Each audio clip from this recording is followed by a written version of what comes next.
बिस्मिल्लाहिर्रहमानिर्रहीम। अस्सलाम वालेकुम रहमतुल्लाहि व बरकातुहू।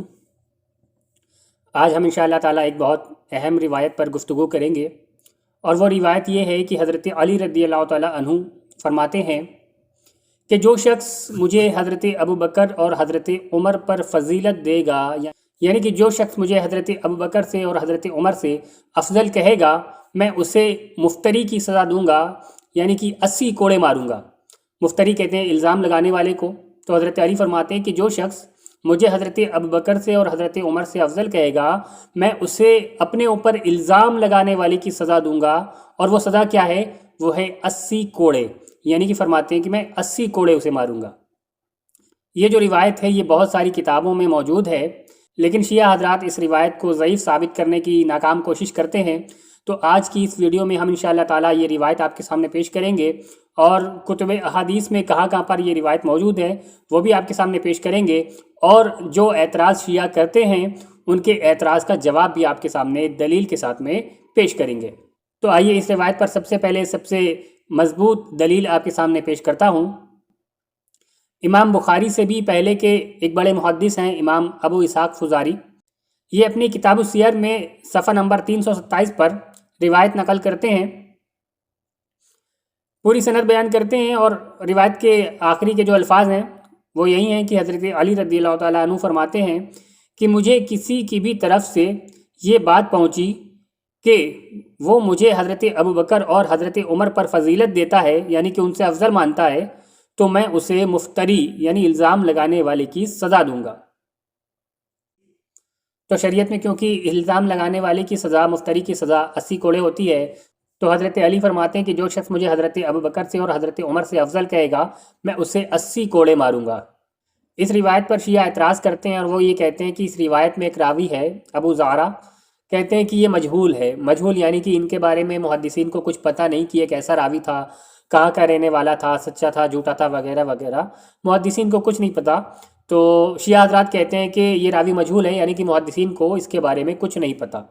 और शियों ने ऐसा कहने के लिए अबू हातिम राज़ी का सहारा लिया है, क्योंकि उन्होंने भी एक जगह पर इसको मजहूल लिखा है।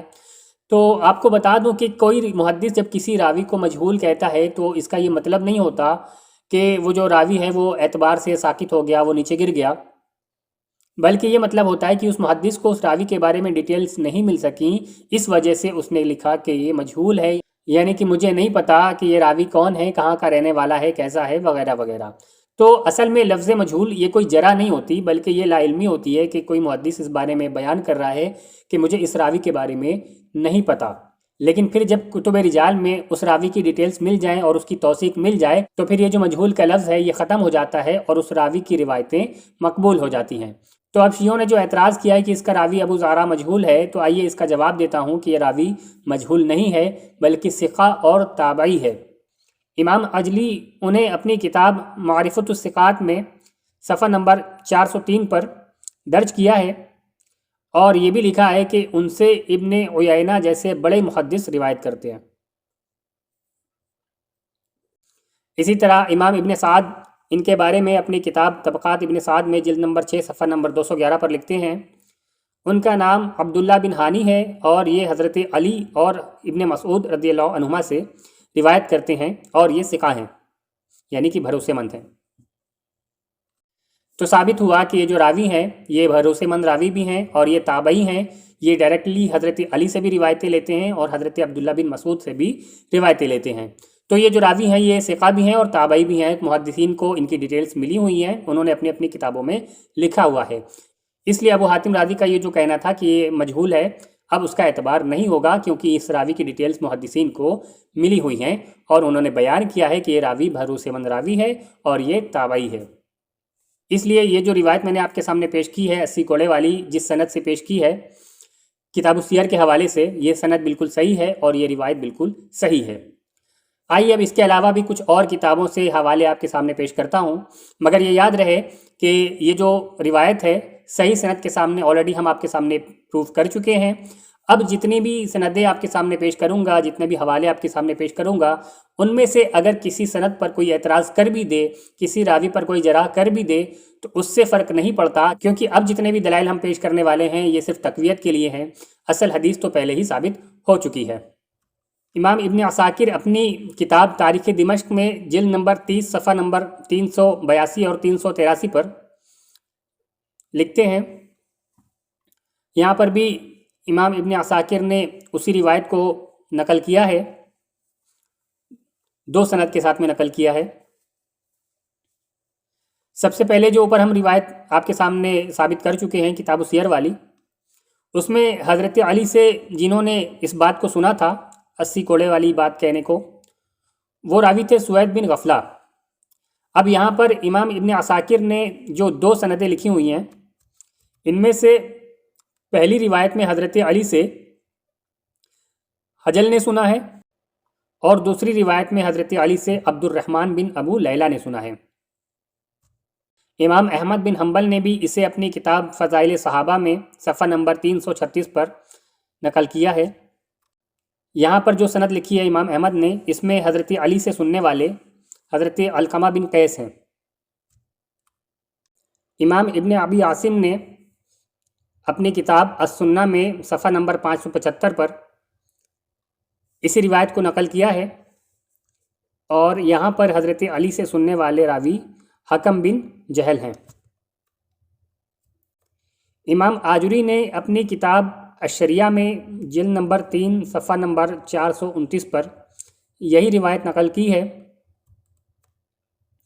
اور یہاں پر بھی مولا علی سے سننے والے حکم بن جہل ہیں۔ امام بہقی نے اپنی کتاب الاعتقاد میں صفحہ نمبر 504 پر اسی روایت کو درج کیا ہے، یہاں پر بھی حضرت علی سے سننے والے حکم بن جہل ہیں۔ امام ابن حزم نے اپنی کتاب المحلہ جلد نمبر 16 صفحہ نمبر 231 اور 32 پر 2 سندوں کے ساتھ اس روایت کو نقل کیا ہے۔ یہاں پر دوسری والی سند میں حضرت علی سے سننے والے راوی عبیدہ بن حجل ہیں، یعنی کہ حضرت علی رضی اللہ تعالیٰ عنہ کو یہ بات کہتے ہوئے بہت سارے لوگوں نے سنا ہے کہ آپ نے فرمایا کہ جو شخص بھی مجھے حضرت ابو بکر اور حضرت عمر سے افضل کہے گا، میں اسے مفتری کی سزا دوں گا، یعنی کہ میں اسے 80 کوڑے ماروں گا۔ حضرت علی کو یہ کہتے ہوئے بہت سارے راویوں نے سنا ہے، اور ان سب کی روایتیں کتابوں میں درج کی گئی ہیں۔ اور آپ کو بتا دوں کہ 80 کوڑے کی سزا یہ کوئی معمولی سزا نہیں ہوتی۔ آئیے اس بارے میں آپ کو ایک حدیث سناتا ہوں نبی کریم صلی اللہ تعالیٰ علیہ وسلم کی۔ امام مسلم اپنی صحیح مسلم میں حدیث نمبر 4460 پر حدیث لکھتے ہیں،